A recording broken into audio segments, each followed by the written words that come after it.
सकते, दूसरों के जीवन में उजियारा बिखेरने का कर रहे हैं काम। कहीं परंपरा और विरासत को सहेजने की चल रही है मुहिम, तो कहीं जन सहभागिता से समाज में सकारात्मक परिवर्तन के वाहक बन रहे हैं लोग।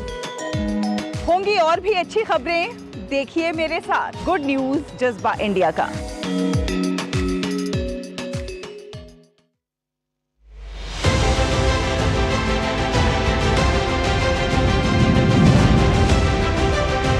सर प्रणाम। सर भैया प्रणाम, नमस्कार।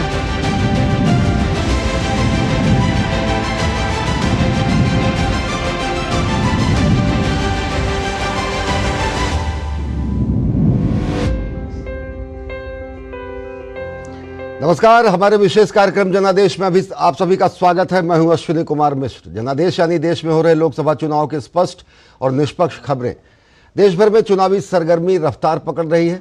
सभी पार्टियों के दिग्गज नेता प्रचार में जुट चुके हैं और जनादेश पाने के लिए, अपने मन मुताबिक जनादेश हासिल करने के लिए ताकत झोंक रहे हैं।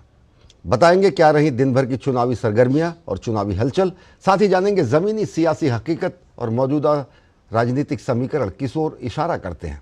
लेकिन शुरुआत करते हैं इस कार्यक्रम की, नजर डालते हैं चुनावी सुर्खियों पर। प्रधानमंत्री नरेंद्र मोदी ने राजस्थान के चूरू में विशाल जनसभा को किया संबोधित। कांग्रेस सहित इंडी गठबंधन पर किया जोरदार प्रहार। कहा, जो काम अब तक हुआ है वो तो है सिर्फ ट्रेलर, अभी बहुत कुछ किया जाना बाकी।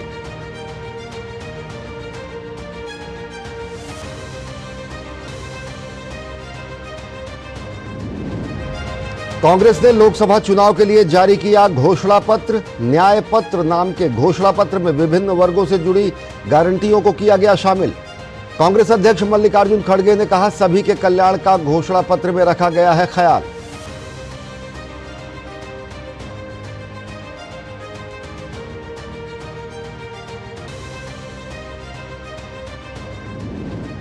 भाजपा ने कांग्रेस के न्याय पत्र को बताया अन्याय पत्र।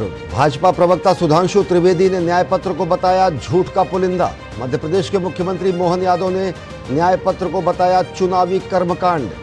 कहा, पूरे देश में हारी हुई लड़ाई लड़ रही है कांग्रेस।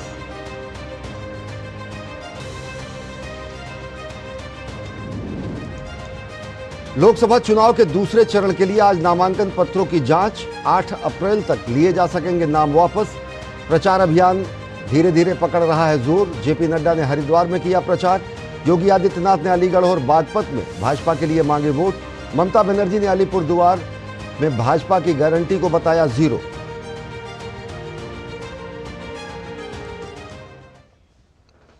प्रधानमंत्री नरेंद्र मोदी शुक्रवार को एक बार फिर राजस्थान पहुंचे और राजस्थान के शेखावटी क्षेत्र के चूरू में जनसभा को संबोधित किया।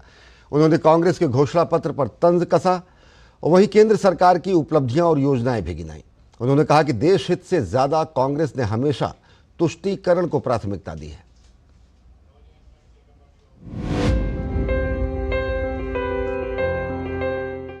नरेंद्र मोदी जी जिंदाबाद। मोदी मोदी मोदी मोदी मोदी। भीषण सर्दी और गर्मी पड़ने के लिए विख्यात चूरू में शुक्रवार का तापमान लोगों के मनमाफिक ही था। मौसम के इस मिजाज को भांपते हुए पीएम मोदी ने लोगों से अपनी मन की बात ही कह दी और उनसे भाजपा प्रत्याशियों को जीत दिलाने की अपील की। उन्होंने इंडी गठबंधन के तुष्टीकरण की नीति पर हमला बोला और कहा कि देश हित से भी ज्यादा कांग्रेस ने हमेशा तुष्टीकरण को प्राथमिकता दी। पीएम ने आगे कहा कि इन्होंने अदालत में जाकर प्रभु श्री राम को काल्पनिक बताया और जब पूरा देश रामलला की प्राण प्रतिष्ठा का उत्सव मना रहा था तब कांग्रेस पार्टी खुलेआम आस्था का अपमान कर रही थी। पूरा देश प्राण प्रतिष्ठा का उत्सव मना रहा था, लेकिन कांग्रेस पार्टी खुलेआम हमारी आस्था का अपमान कर रही थी। हमारा देश, हमारी आस्था, इनका इतना घोर अपमान ये देश सह नहीं सकता है। प्रधानमंत्री मोदी ने कहा कि आज देश में मोदी की गारंटी की चर्चा है। मोदी की गारंटी कैसे और कितनी रफ्तार से पूरी होती है, राजस्थान उसका एक बड़ा उदाहरण है। उन्होंने कहा कि भाजपा जो कहती है वो जरूर करती है। दूसरी पार्टियों की तरह भाजपा केवल घोषणा पत्र जारी नहीं करती बल्कि संकल्प पत्र लेकर आती है। पीएम ने कांग्रेस और इंडी गठबंधन के नेताओं पर सिर्फ अपना हित देखने का आरोप लगाया। जब तक इंडी अलायंस के लोग सत्ता में रहे, इन्होंने हमारे जवानों के हाथ बांध कर रखे। दुश्मन हमला करके चला जाता था, ये जवानों को जवाब देने की इजाजत नहीं देते थे। आज दुश्मन को भी पता है ये मोदी है, ये नया भारत है, ये नया भारत घर में घुसकर मारता है। पीएम मोदी ने कहा कि पूरा देश विकसित राष्ट्र बनने के लिए काम कर रहा है। पिछले 10 वर्षों में केंद्र सरकार ने आम लोगों के लिए दशकों से लंबित मूलभूत जरूरतों को पूरा किया। सौगंध मुझे इस मिट्टी की, सौगंध मुझे इस मिट्टी की, मैं देश नहीं मिटने दूंगा, मैं देश नहीं रुकने दूंगा, मैं देश नहीं झुकने दूंगा। मेरा वचन है भारत मां को, तेरा शीश नहीं झुकने दूंगा। 2019 की सभा की बात को फिर से दोहराते हुए प्रधानमंत्री नरेंद्र मोदी ने चूरू में चुनावी रैली का शंखनाद करते हुए कहा कि पूरी दुनिया ताज्जुब कर रही है कि भारत कैसे इतनी तेजी से विकास कर रहा है, लेकिन यकीन मानिए ये सिर्फ एक ट्रेलर है, पूरी पिक्चर अभी बाकी है। कैमरामैन AK और उत्तम के साथ मैं विशाल Bairstow, DD news Churu.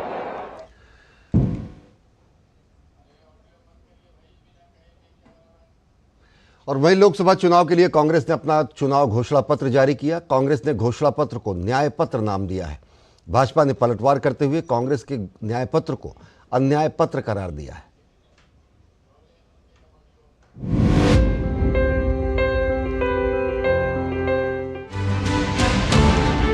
Lok Sabha चुनाव शुरू होने में कुछ ही दिन बचे हैं। पहले चरण का मतदान 19 अप्रैल को होना है। ऐसे में सभी राजनीतिक पार्टियां अपने अपने आखिरी दांव खेल रही हैं। इसी बीच कांग्रेस ने लोकसभा चुनाव 2024 के लिए अपना घोषणा पत्र जारी किया। कांग्रेस अध्यक्ष मल्लिकार्जुन खड़गे, पूर्व अध्यक्ष सोनिया गांधी और राहुल गांधी समेत कई बड़े कांग्रेस नेताओं की मौजूदगी में कांग्रेस मुख्यालय में न्याय पत्र जारी किया गया। पार्टी ने अपने घोषणा पत्र को न्याय पत्र का नाम दिया है। कांग्रेस ने अपने घोषणा पत्र में 5 न्याय और 25 गारंटी का वादा किया है। घोषणा पत्र में पार्टी के 5 न्याय, हिस्सेदारी न्याय, किसान न्याय, नारी न्याय, श्रमिक न्याय और युवा न्याय को शामिल किया गया है। हमारा ये घोषणा पत्र देश के राजनीतिक इतिहास में न्याय के दस्तावेज के रूप में याद किया जाएगा।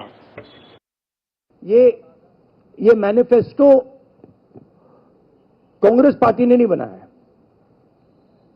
ये मैनिफेस्टो हिंदुस्तान की जनता ने बनाया है। हमने सिर्फ इसको लिखा है। कांग्रेस ने अपने न्याय पत्र में आरक्षण सीमा को खत्म कर रिजर्वेशन कोटा को बढ़ाने का वादा किया है। घोषणा पत्र में सरकारी नौकरियों में महिलाओं को 50% आरक्षण और गरीब लड़कियों को सालाना 1 लाख रुपए की मदद देने का वादा किया गया है। वहीं युवाओं को 30 लाख सरकारी नौकरियां देने का वादा किया गया है। कांग्रेस ने मजदूरों को स्वास्थ्य का अधिकार देने, न्यूनतम मजदूरी 400 रुपए प्रतिदिन सुनिश्चित करने और शहरी रोजगार गारंटी का वादा किया है। कांग्रेस ने किसानों के लिए MSP पर कानून बनाने का भी वादा किया है। पार्टी ने जातिगत जनगणना कराने का अपना वादा इस घोषणा पत्र में फिर दोहराया है। घोषणा पत्र में जम्मू कश्मीर को तुरंत पूर्ण राज्य का दर्जा बहाल करने की भी बात कही गई है। साथ ही अग्निपथ योजना को खत्म करने और सेना, नौसेना और वायुसेना द्वारा अपनाई जाने वाली सामान्य भर्ती प्रक्रिया की पुरानी प्रक्रिया को बहाल किए जाने का वादा किया गया है।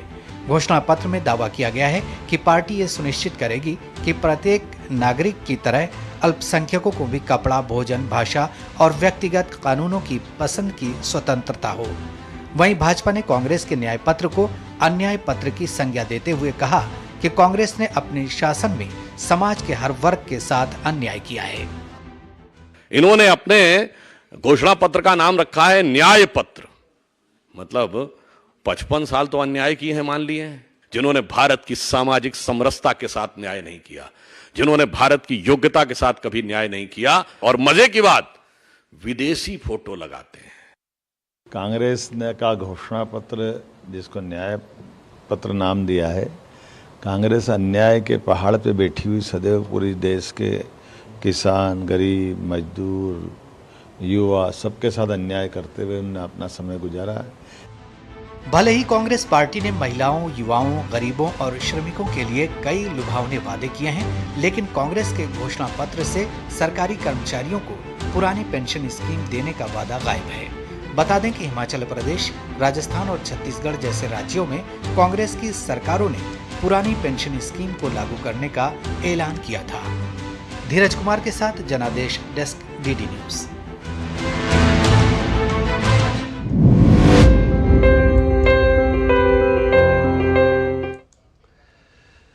कांग्रेस ने अपना घोषणा पत्र जारी किया है। चुनाव घोषणा पत्र न्याय पत्र नाम दिया है। भाजपा ने पलटवार करते हुए इसे अन्याय पत्र कहा है। हमारे संवाददाता धीरज कुमार हमारे साथ जुड़े हुए हैं, साथ ही साथ वरिष्ठ पत्रकार हर्षवर्धन त्रिपाठी हमारे साथ जुड़े हुए हैं। धीरज, सबसे पहले आपसे जानना चाहेंगे, जिस तरीके से न्याय पत्र घोषणा पत्र का नामकरण किया गया, 5 जो न्याय और 25 गारंटियां, कहीं ना कहीं 5 जो वादे किए गए हैं, जो 5 उसके सेक्शंस हैं, और साथ ही साथ 25 गारंटियां, और घर घर जाकर गारंटी लोगों को बताने की भी प्रतिबद्धता। क्या आपको लगता है कि किस तरीके से घोषणा पत्र के ही मामले में अगर प्रमुख बातें इसके अलावा और क्या रही, और सामान्यतया क्या कुछ टिप्पणियां भी आई हैं? जी बिल्कुल, आपने सही कहा। जैसा कि कांग्रेस ने जो अपने मैनिफेस्टो में कहा है कि जो 5 गारंटी जिसका जिक्र आपने किया कि जो हम 5 गारंटी यहाँ के लोगों को देंगे, जिसमें कि हिस्सेदारी न्याय, किसानों के लिए न्याय, नारियों के लिए न्याय, श्रमिकों के लिए न्याय, युवाओं के लिए न्याय। तो कांग्रेस एक न्याय जो उनका जो घोषणा पत्र का है, उसके जरिए वो लोगों के बीच जाने की कोशिश कर रही है। लोगों के बीच में उनका जो खोया हुआ वजूद है, उस वजूद को हासिल करने की एक कोशिश है। और कांग्रेस का साफ तौर पे कहना है कि इस न्याय के जरिए जो हमारे कार्यकर्ता है, हमारे घोषणा पत्र को जनता तक पहुंचाएंगे। और कांग्रेस का ये भी कहना है कि ये जो घोषणा पत्र हमने तैयार किया है, ये घोषणा पत्र हमने केवल प्रिंट किया है, हमने केवल लिखा है। ये इस देश की जनता की आवाज़ है, इस देश की महिलाओं की आवाज़ है, इस देश के किसानों की आवाज़ है, इस देश के श्रमिकों की आवाज़ है, जिसको केवल हमने संकलन किया है। और जहाँ तक आपने बात विश्वास की जनता की है, अब तो ये जो चुनाव में देखने वाली बात होगी कि जो कांग्रेस का जो घोषणा पत्र है, उस घोषणा पत्र को जनता कितना अंगीकार करती है, कितना उसको स्वीकार करती है।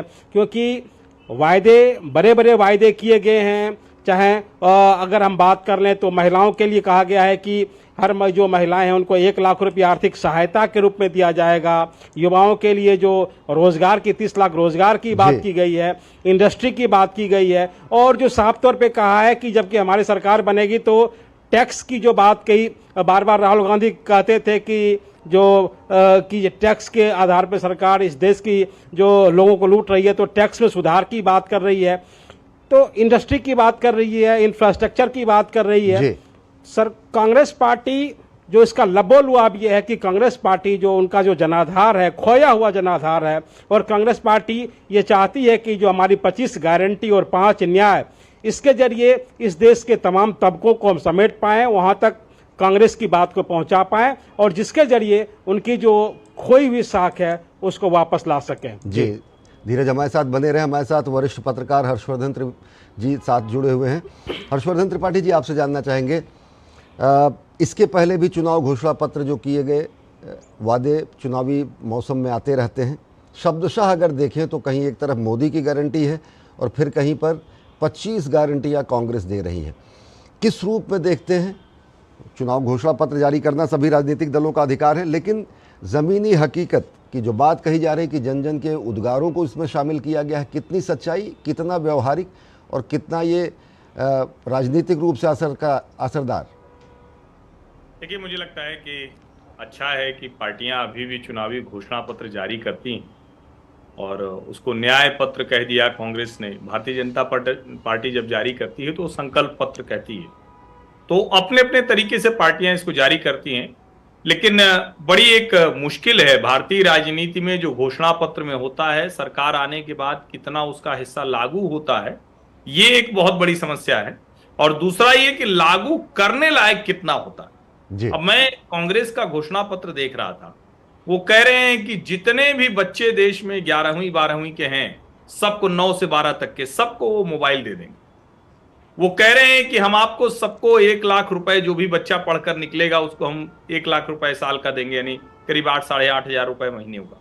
वो ऐसे ही महिलाओं के लिए ऐलान करते। जी। कमाल की बात यह है कि इस देश की जनता ने समय समय पर, ऐसा नहीं है कि freebies politics Bharatiya Janata party नहीं करती या कांग्रेस नहीं करती, सभी करते हैं, लेकिन इस तरह की राजनीति जो देश के विकास और जिसको कहते हैं कि जो बजट है उसके एजेंडे में, खाके में कहीं फिट नहीं बैठता है। और जो सबसे खतरनाक है कि राहुल गांधी जिस बात को चुनावी माहौल की तरह, रैली की तरह बात करते हैं, उसको घोषणा पत्र में हूबहू उतार दिया गया है। अब जैसे एक उदाहरण है, अभी उन्होंने नामांकन किया तो बाकायदा उनके पास करोड़ों के शेयर हैं, जो प्राइवेट कंपनियां हैं उनके शेयर रखे हुए हैं। इसी 10 साल के दौरान, 5 साल के दौरान वो संपत्तियां उनकी बढ़ गई क्योंकि शेयर बाजार बड़ा अच्छा काम कर रहा था। लेकिन वो देश में कहेंगे कि बड़ा खराब हालात है, शेयर बाजार बहुत खराब है, कुछ कंपनियों को बिक गया है। अब वो कह रहे हैं कि हम रोजगार देंगे, 30 लाख नई नौकरियां ले आएंगे, लेकिन उसका कोई एजेंडा नहीं है, कोई बजट नहीं है उनके पास। जी। हर्षवर्धन जी हमारे साथ जुड़े रहे। धीरज, आपसे जानना चाहेंगे, इससे पहले जो विधानसभा चुनाव हुए पूरे देश में अगर देखें, एक बहुत ही जो कर्मचारियों के लिहाज से बड़ा लुभावन और बड़ा उनका अपेक्षित मुद्दा होता है पुरानी पेंशन का। हिमाचल प्रदेश, राजस्थान, छत्तीसगढ़ राज्यों में ये कहा गया, कांग्रेस ने वादा किया अपने संकल्प पत्र, घोषणा पत्र या फिर वर्तमान न्याय पत्र में वो नदारद है। किस रूप में देखते हैं? एक कहीं ना कहीं पुराने घोषणा पत्रों की तुलना अगर करें तो मुद्दे भी चुनाव सह या फिर राष्ट्रीय स्तर से बदलते जाते हैं। जी बिल्कुल, आपने सही कहा। देखिए, हम और आप दोनों ने मिलकर जो छत्तीसगढ़ का चुनाव उसको कवर किया था, और छत्तीसगढ़ के चुनाव में जिस तरीके के मुद्दे उठे थे, और जबकि कांग्रेस की सरकार चली गई तो जो बीजेपी का जो घोषणा पत्र था, उस घोषणा पत्र के फलीभूत होने का इंतजार कांग्रेस के लोगों को था, क्योंकि वहां से मैं जुड़ा हुआ था। तो कांग्रेस ये देख रही थी कि जो चुनाव के समय महतारी बंधन योजना की घोषणा की थी भारतीय जनता पार्टी ने, उन घोषणाओं को वो पूरा करती है या नहीं करती है, जबकि बीजेपी ने उन घोषणाओं को पूरा किया। लेकिन जो पेंशन स्कीम की बात कांग्रेस ने की थी, चाहे वो राजस्थान में करें या हिमाचल प्रदेश में करें, तो इन राज्यों में जो पेंशन की बात उन्होंने की, उन पेंशन को पूरा करने की कवायद कांग्रेस कर नहीं पाई, क्या उसको पूरा करना संभव था भी नहीं। अभी का ही, आज की मैं ही बात करता हूँ, को कांग्रेस साफ तौर पे कहती है किसान न्याय, और किसान न्याय में सीधे तौर पर कांग्रेस कहती है कि हम एमएसपी का जो मूल्य है वो सभी किसानों को देंगे, जबकि कांग्रेस को ये मालूम नहीं है कि अगर जो सभी किसानों को एमएसपी का दर दिया जाएगा तो देश का कितना खर्च उस पर आएगा, देश का कितना बजट उस पर जाएगा। तो देखिए, चुनाव के समय में लोक लुभावन वायदे होते हैं। हर राजनीतिक दल की ये कोशिश होती है कि लोक लुभावन वायदे के जरिए हम जनता के बीच पहुंचे, जनता का वोट हासिल करें। और कांग्रेस के सामने तो एक और चुनौती है कि उनकी जो जमीन है वो खिसकी हुई जमीन है। तो कांग्रेस के सामने दोहरी चुनौती है। तो कांग्रेस जनता के बीच की जब जा रही है तो बड़े बड़े वायदे के साथ जा रही है। आज ये प्रेस वार्ता में कई पत्रकारों ने जो सवाल किया कि आपने तो पेंशन स्कीम की बात की थी, लेकिन आपने घोषणा पत्र में उस पेंशन स्कीम को खुद राहुल गांधी ही भूल गए। तो राहुल गांधी जिन बातों को चुनावी सभाओं में कहते हैं, उन बातों को ही वो घोषणा पत्र में नहीं ला पाते हैं। तो कांग्रेस के सामने एक चुनौती है। और जो दूसरी चीज है कि कांग्रेस के सामने जो सबसे बड़ी चुनौती है, वो चुनौती इस बात की है कि वो अपनी बातों को किस तरीके से जनता तक पहुंचा पाएं। वो युवाओं की बात करते हैं, उनके रोजगार की बात करते हैं, लेकिन उन्हें इस बात की तनिक भी जानकारी नहीं होती है कि अगर हम जो 30 लाख रोजगार की बात करते हैं, युवाओं को देने की बात करते हैं, उस पर कितना खर्च आएगा। और जनता जनार्दन इन सब सारे मुद्दों को जनादेश देते समय और उस समय जब मतदान होगा जरूर ध्यान में रखेंगे। हर्षवर्धन जी हमारे साथ हैं। हर्षवर्धन जी, एक बहुत महत्वपूर्ण मुद्दा है। इंदिरा साहनी मामले में 1992 में साफ तरीके से सुप्रीम कोर्ट ने कह दिया 50% से ज़्यादा आरक्षण की सीमा नहीं होगी। घोषणा पत्र में कहा जा रहा 50% की उस सीमा को भी हम समाप्त कर देंगे। जातिगत जनगणना की बात खुद पार्लियामेंट से सोनिया गांधी ने शुरू की थी। जातिगत जनगणना के मामले पर कांग्रेस काफ़ी तूल देने की कोशिश कर रही है। किस रूप में देखते हैं एक राष्ट्रीय राजनीतिक दल के रूप में कांग्रेस की जो अपनी सोच क्षेत्रीय दलों जैसी होती जा रही है, या फिर जो स्टेटेड लॉ है, जो स्टेटेड प्रिंसिपल है, जो स्टेटेड कॉन्स्टिट्यूशनल स्थिति है, उसको भी कहीं ना कहीं दरकिनार करने की बात करती है? देखिए, मुझे लगता है कि इस देश के लोगों को एक बात ये समझनी होगी अच्छे से, और उसमें सभी जिसको हम कहते हैं जाति समाज के लोग हैं, क्योंकि अचानक ऐसे एक नैरेटिव खड़ा किया जाता है कि अगर आप आरक्षण पर कोई भी बात कर रहे हैं तो तुरंत अगड़ा पिछड़ा में बांटकर, या देश में जो अलग अलग जाति समूह हैं हिंदुओं में, उनमें बांटकर की जाती है। लेकिन क्या ये सवाल नहीं खड़ा होना चाहिए कि अगर देश डेवलप्ड कंट्रीज की कैटेगरी में नहीं आएगा, यहां लोगों की जेब में कमाई नहीं बढ़ेगी, रोजगार के अवसर नहीं बढ़ेंगे, दुनिया की बड़ी कंपनियां निवेश नहीं करेंगी, तो कैसे आप स्थिति बेहतर कर पाएंगे? आप आरक्षण देकर भी क्या सरकारी नौकरी में कर सकते हैं? कमाल की बात यह कि रामलीला मैदान की रैली में राहुल गांधी ने कहा कि 400 सीटें मिली और अगर नरेंद्र मोदी ने संविधान में परिवर्तन किया तो देश में आग लग जाएगी। वो देश को भड़का रहे और खुद अपने घोषणा पत्र में कह रहे हैं कि हम संविधान परिवर्तन करके और आरक्षण की सीमा बढ़ाएंगे। आरक्षण की सीमा बढ़ाने का मतलब क्या हुआ? क्या देश में रोजगार के अवसर बढ़ेंगे? क्या देश में कमाई के अवसर बढ़ेंगे? क्या देश दुनिया के दूसरे देशों के मुकाबले जो लोगों का सामान्य जीवन स्तर है उस तरफ जा सकेगा? वो पूरी तरह से घोषणा पत्र से गायब दिखता है और एक तरह से कहें सिर्फ लोगों को लुभाने और भड़काने इसकी कोशिश ज्यादा नजर आती। बहुत बहुत धन्यवाद हर्षवर्धन त्रिपाठी जी हमसे जुड़ने के लिए, धीरज हमसे जुड़ने के लिए। और कार्यक्रम में वक्त हो चला है बेहद छोटे से ब्रेक का। देखते रहिए डीडी न्यूज।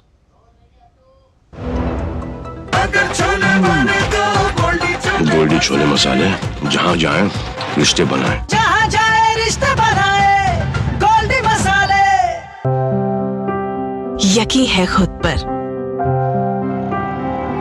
पर है नाज, सुनती हूँ अपने मन की आवाज,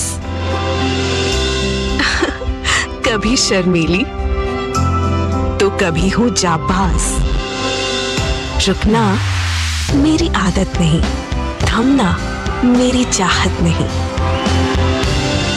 मैं हूँ नारी, यही मेरा अंदाज, हर जिम्मेदारी मैं बखूबी निभाती हूँ, वोट दे प्राउड वोटर कहलाऊंगी, पूरे देश संग चुनाव का पर्व मनाऊंगी।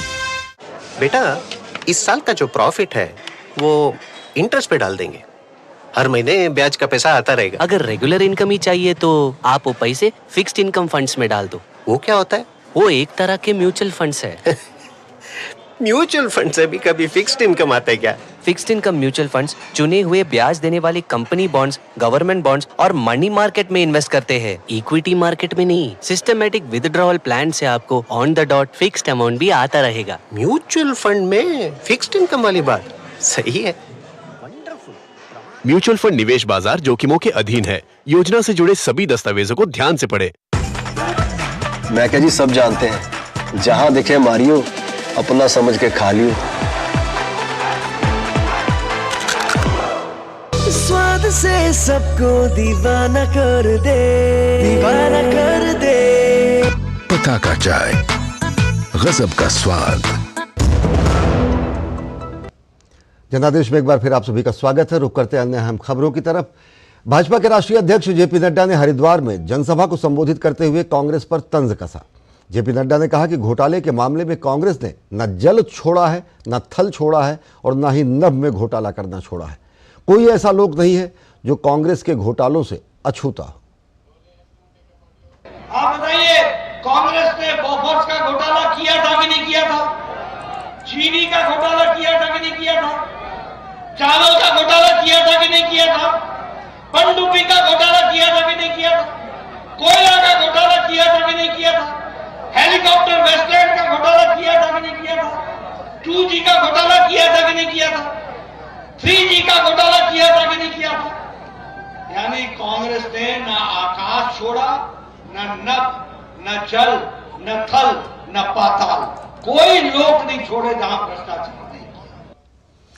विदेश मंत्री डॉक्टर एस जयशंकर ने केरल के अटिंगल लोकसभा क्षेत्र से भाजपा उम्मीदवार और केंद्रीय विदेश राज्य मंत्री वी मुरलीधरन के लिए चुनाव प्रचार किया और रोड शो किया। उन्होंने भाजपा के पक्ष में लोगों से मतदान की अपील की। Sending Muralidharan ji to Lok Sabha is in your interest, Kerala's interest. Modi ji wants him there. please make this happen. I rely on you. One, you can all see he is a very people-centric person who goes to the issues of the people.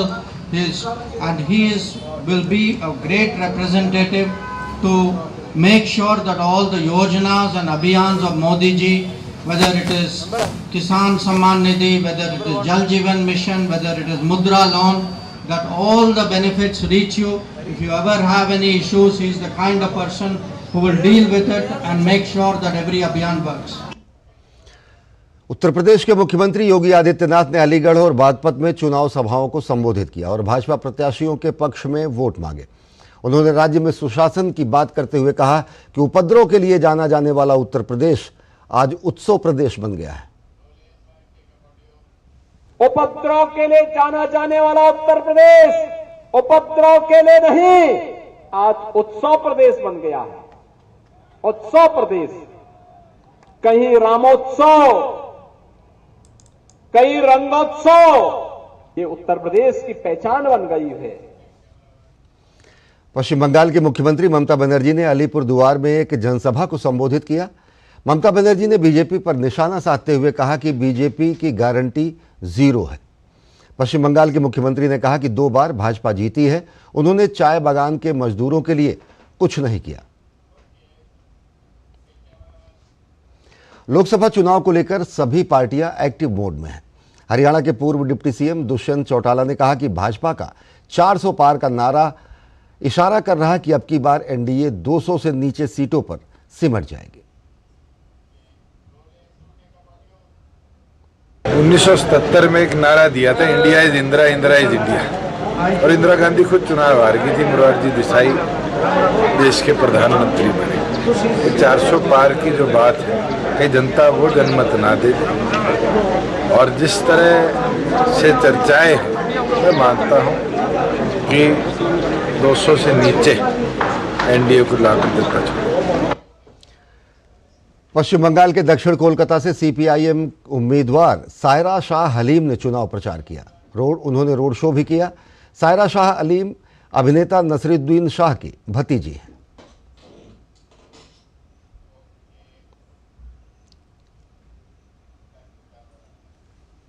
और तमिलनाडु में चेन्नई मध्य लोकसभा निर्वाचन क्षेत्र से DMK उम्मीदवार B Parthasarathi ने road show किया। Road show के दौरान उन्होंने विकास के नाम पर पार्टी को वोट करने की अपील की।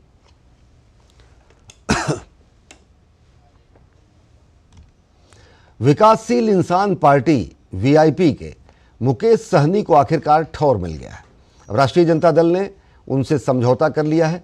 आरजेडी ने अपने कोटे से वीआईपी को 3 सीटें दी हैं। वीआईपी प्रमुख मुकेश सहनी को आरजेडी ने झंझारपुर, गोपालगंज और मोतिहारी की सीटें दी हैं। तेजस्वी यादव ने पार्टी कार्यालय में मुकेश सहनी का स्वागत करते हुए कहा कि हमारा गठबंधन लोकसभा के अलावा बिहार विधानसभा चुनाव के लिए भी है।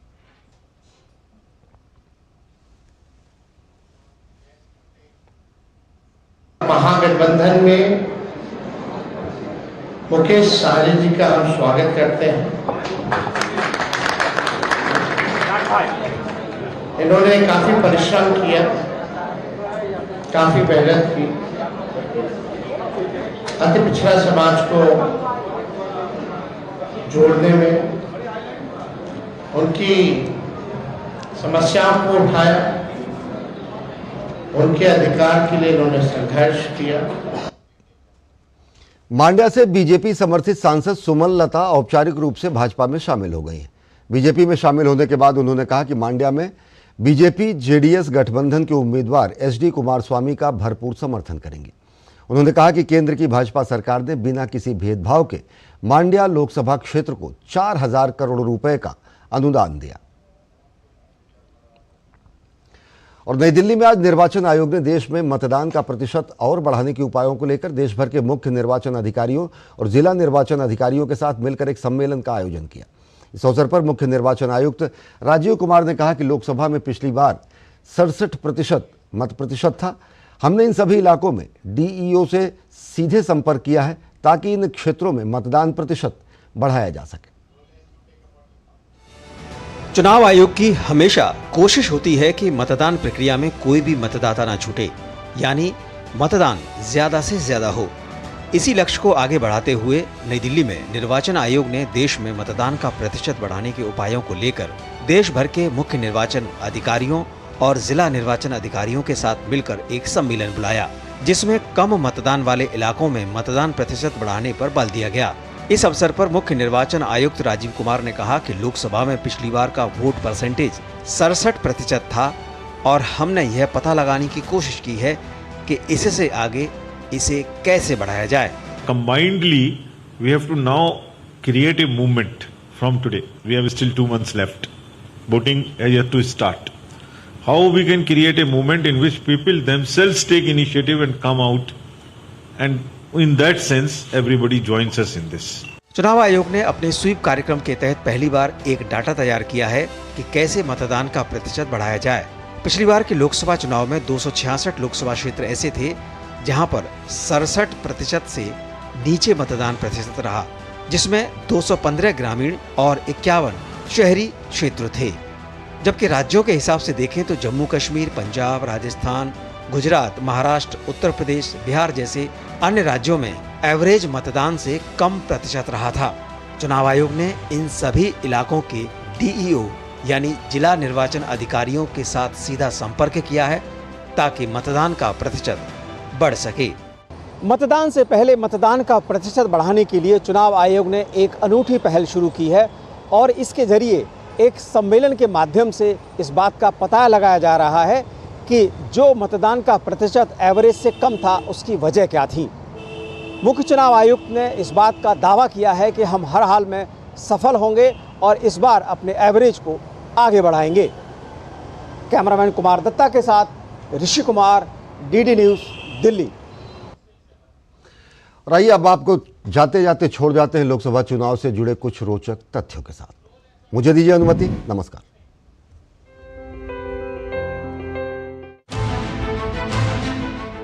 18वीं लोकसभा के चुनावों की तैयारी पूरे देश भर में जोरों पर है। 18वीं लोकसभा के लिए देश में 7 चरणों में मतदान होना है। अगर 2024 के लोकसभा चुनाव से जुड़े कुछ रोचक तथ्यों की बात करें तो ये भारतीय चुनाव के इतिहास में सबसे बड़ा चुनाव है। इस चुनाव में कुल 96.8 करोड़ मतदाता लोकतंत्र के पर्व में हिस्सा लेंगे, जिसमें से 1.8 करोड़ मतदाता पहली बार मतदान करेंगे। इस चुनाव में 20 से 29 वर्ष की आयु के बीच 19.47 करोड़ मतदाता हैं। Bureau report, DD news.